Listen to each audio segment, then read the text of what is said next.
Hi, everyone, and welcome back to a new episode of the Rectified podcast. Today, my guest is Kristyn Carriere, the founder of Seven Summit Snack. Welcome, Kristyn. Hi, Sandy. Thanks for having me on today. Of course, of course. I'm so happy that you're here, and we're going to get started with Seven Summit Snack, what it is. Tell me a little bit about your story. Yeah, so at Seven Summit Snacks, we make functional chocolate designed to appeal to people who are active individuals and love the outdoors. It's high Okay. quality, ethically sourced chocolate. We use um, purposeful ingredients, so like superfoods like goji berries or natural peppermint oil to bring flavor to the bar. Because it's not Mhm. just bringing flavor, it's bringing like vitamins, minerals, antioxidants, other nutritional properties that we don't typically find in some of our functional foods out there. Yeah. And yeah, we came about this because my sister was getting into endurance sports. I was marathon running at the time, and we just simply couldn't find Well, something that we liked as a product. So we made it. okay. So we can actually call it a functional snack. Yeah, It's a legit name. a legit name, exactly. And actually, I was Okay. just reading an article this morning about how functional chocolate specifically is a really growing Yeah. category. So, Mm-hmm. well, Before we keep going, I want to mention something. 96.3% of the people watching this aren't subscribed. If you're enjoying this conversation, subscribing is the easiest way to make sure you don't miss what's coming next. It also helps the podcast reach more people who are building, learning, and figuring things out just like you.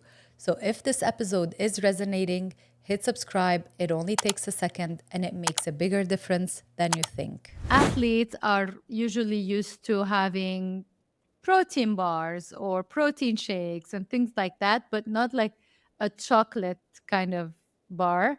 How did you manage to enter this market and make it known? so we kind of split two categories in the sports nutrition space.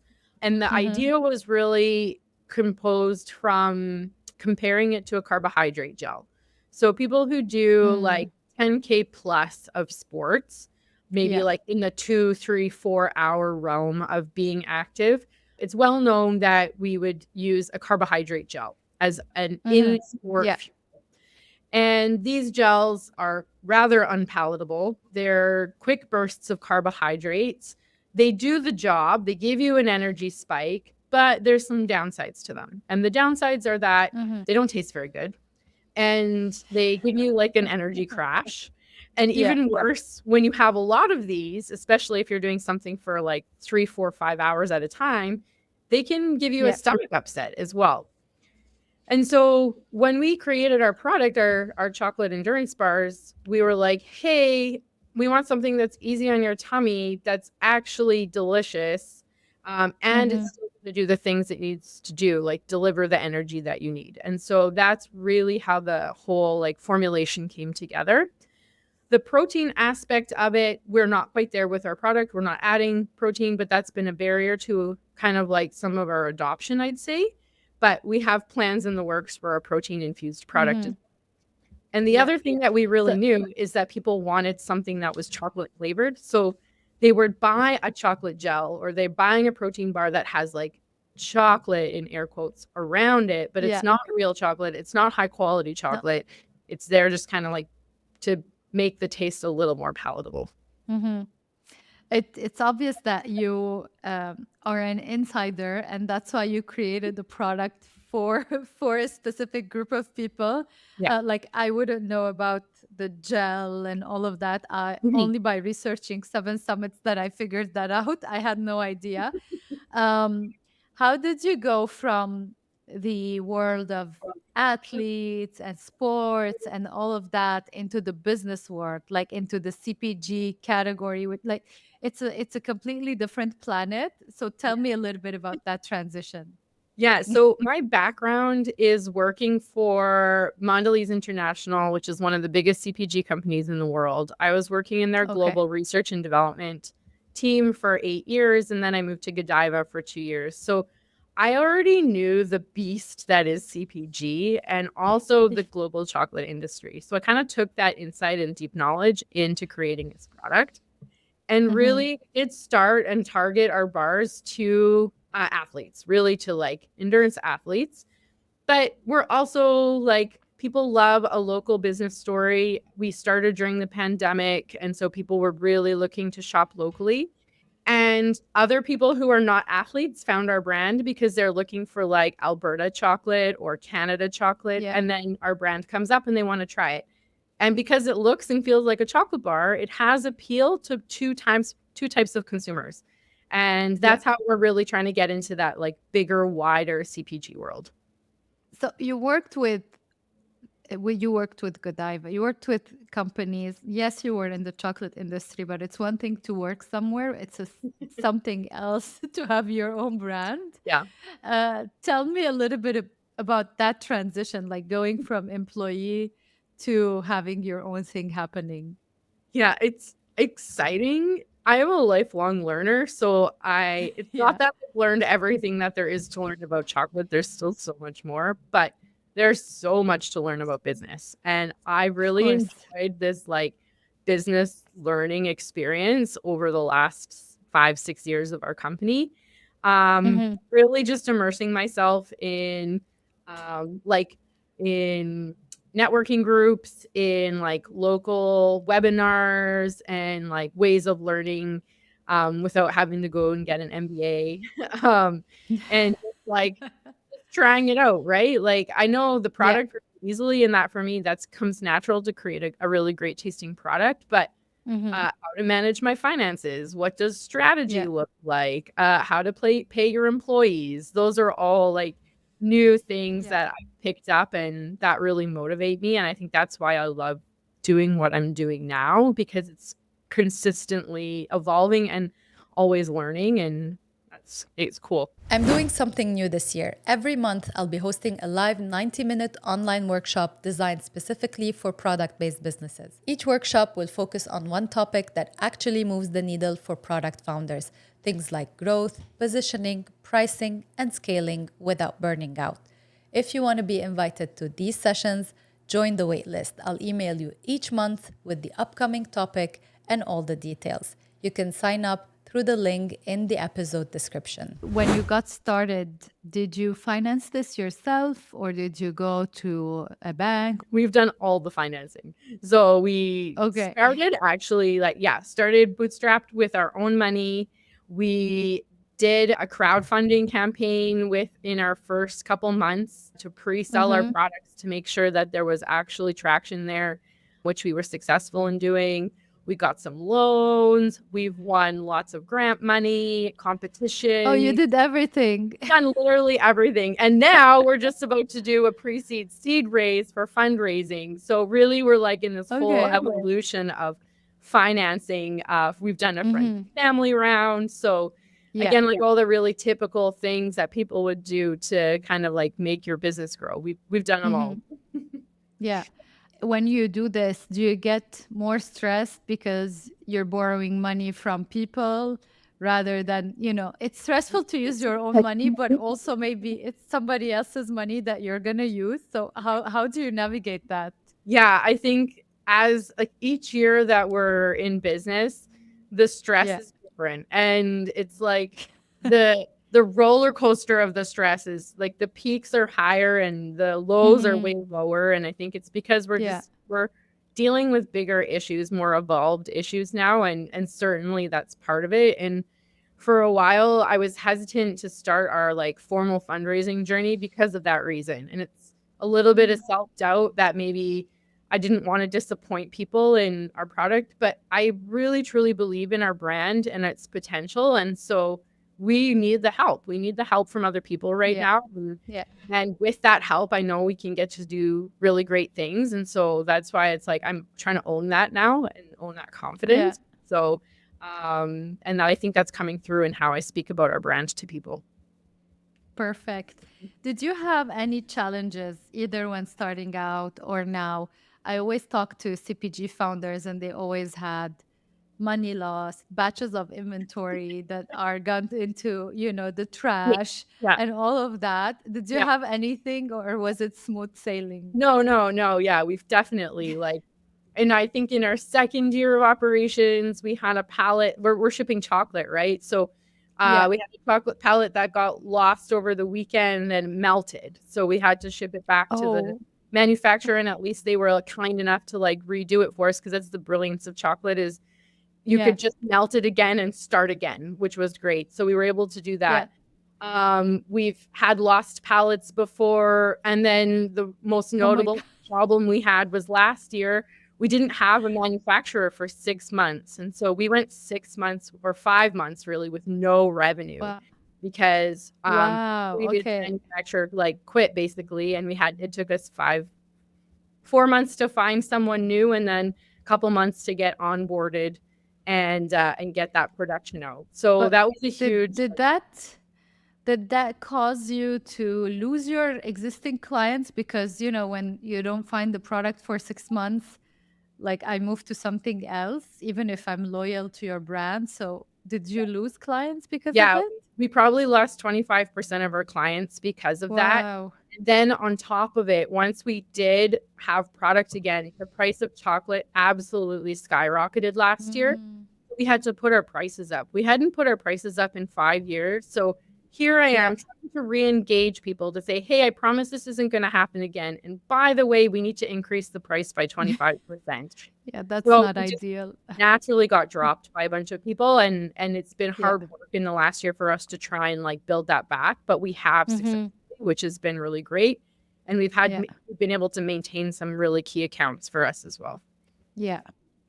And your products, you make the product here in Canada, but the ingredients, are they sourced from other countries? Yeah, so we have a really truly global appeal to our product and our brand. Hmm.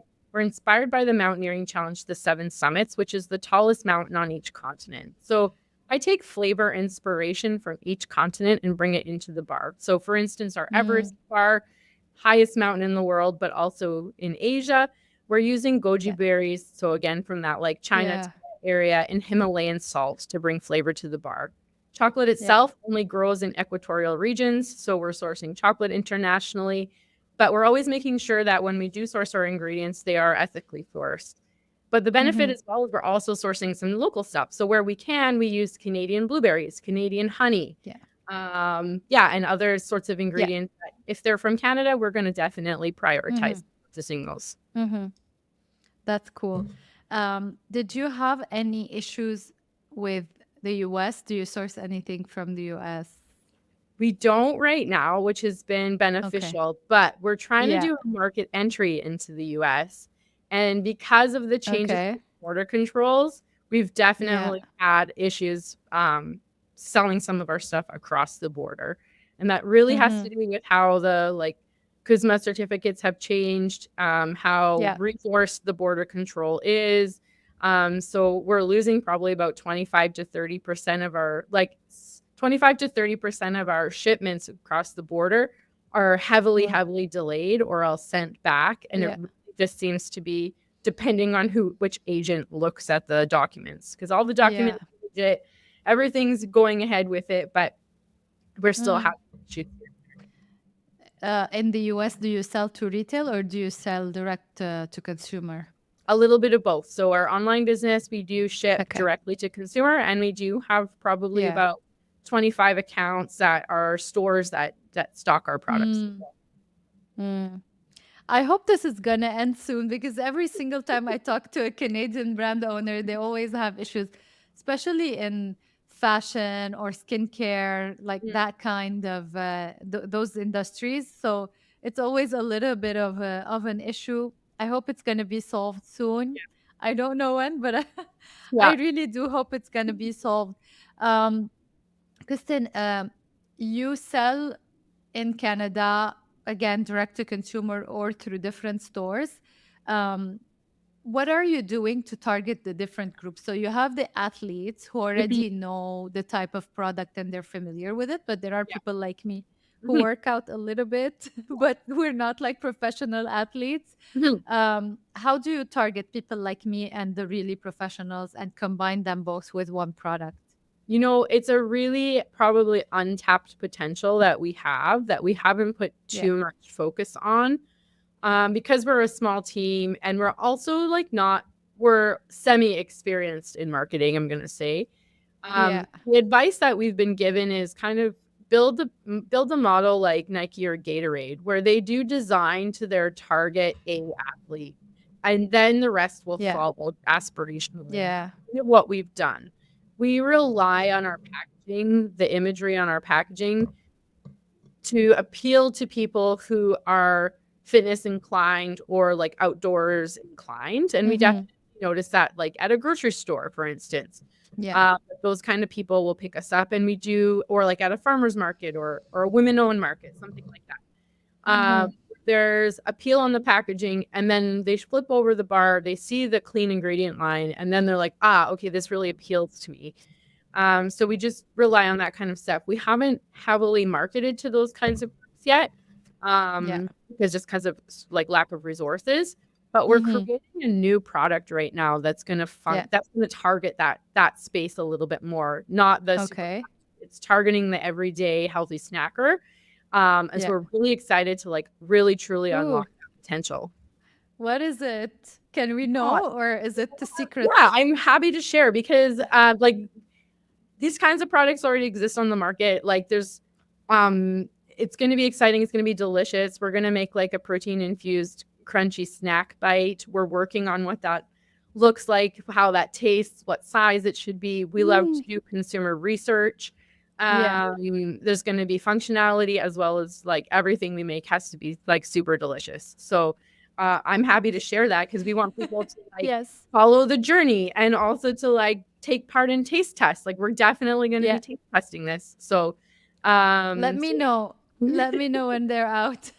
yeah, for sure. This is exciting. It's a little bit what you talked about. It's a little bit like you said, Nike, but also like Lululemon when they started, they were just for yogis. Mhm. You know, it's a very like a niche space Yeah, in Vancouver when they started, and only like selective people knew about them. And now it's like the exactly. entire Mainstream. the entire Exactly. world. Yeah, it's mainstream.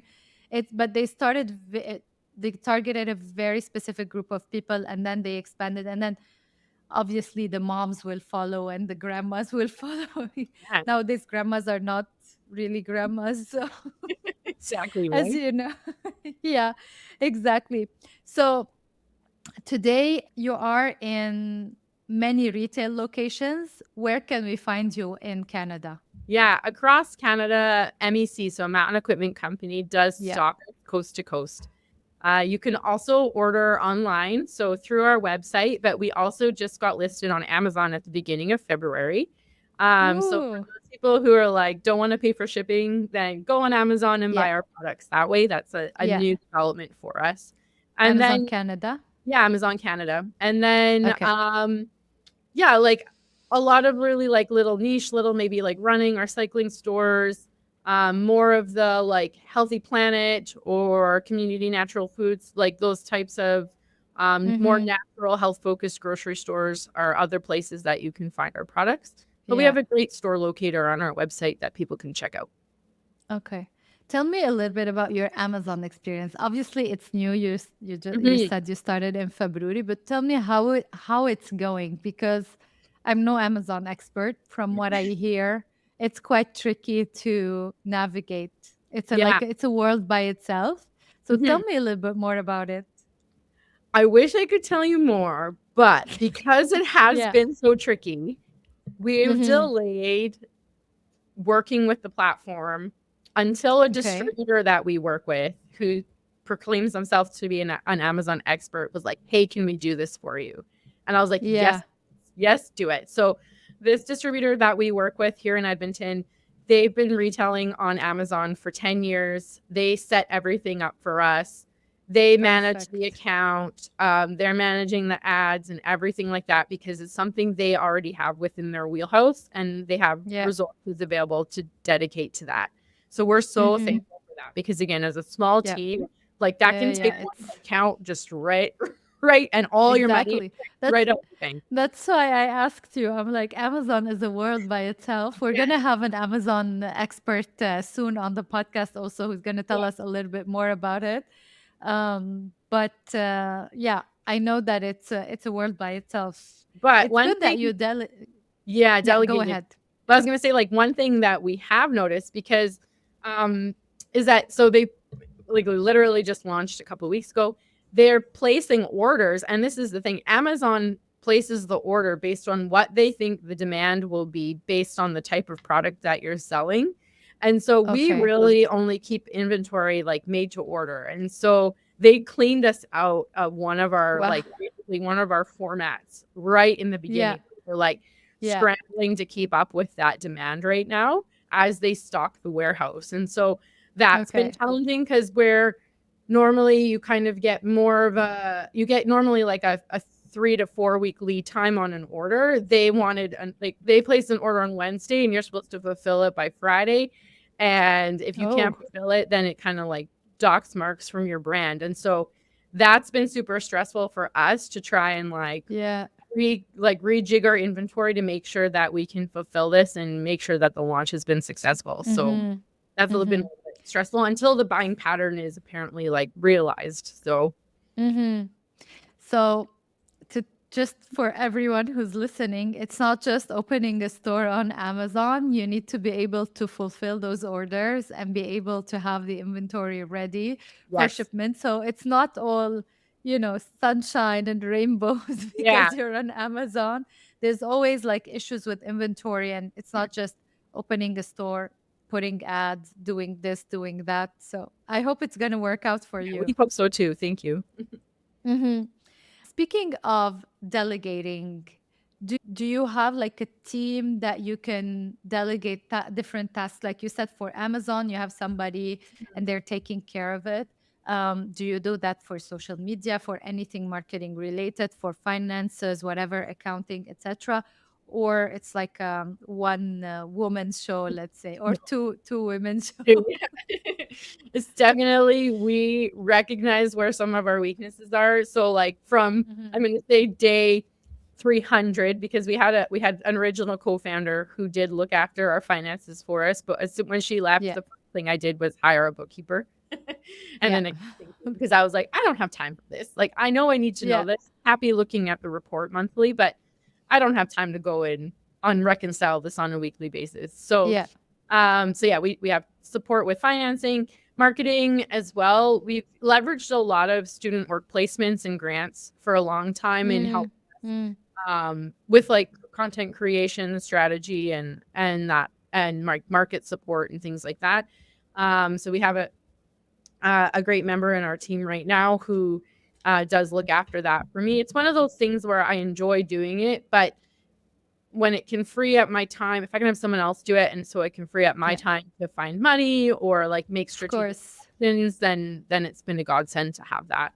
And even Yeah. like research and development, I have a funded research and development lady with me right now, and that's something again that where my wheelhouse is, where my passion lies, but I just kept Yeah. like dropping those activities to the bottom of the list, and so having someone in my team who can look after that has been really helpful as well.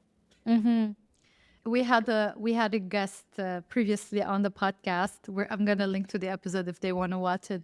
He was talking about having a to-do list, but also having a not to-do list.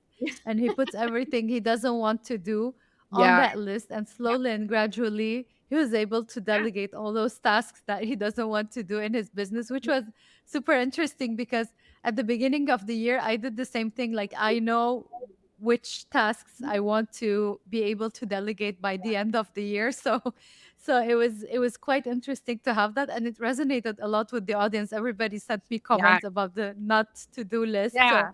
it And was I've been asking like even within my team, I've been asking people to write those tasks down that don't bring joy to them. I've been calling it that yeah, because yeah, those are things that we can get a virtual assistant to do instead. And then it frees up exactly. time for them to really work on things that they're strong at doing.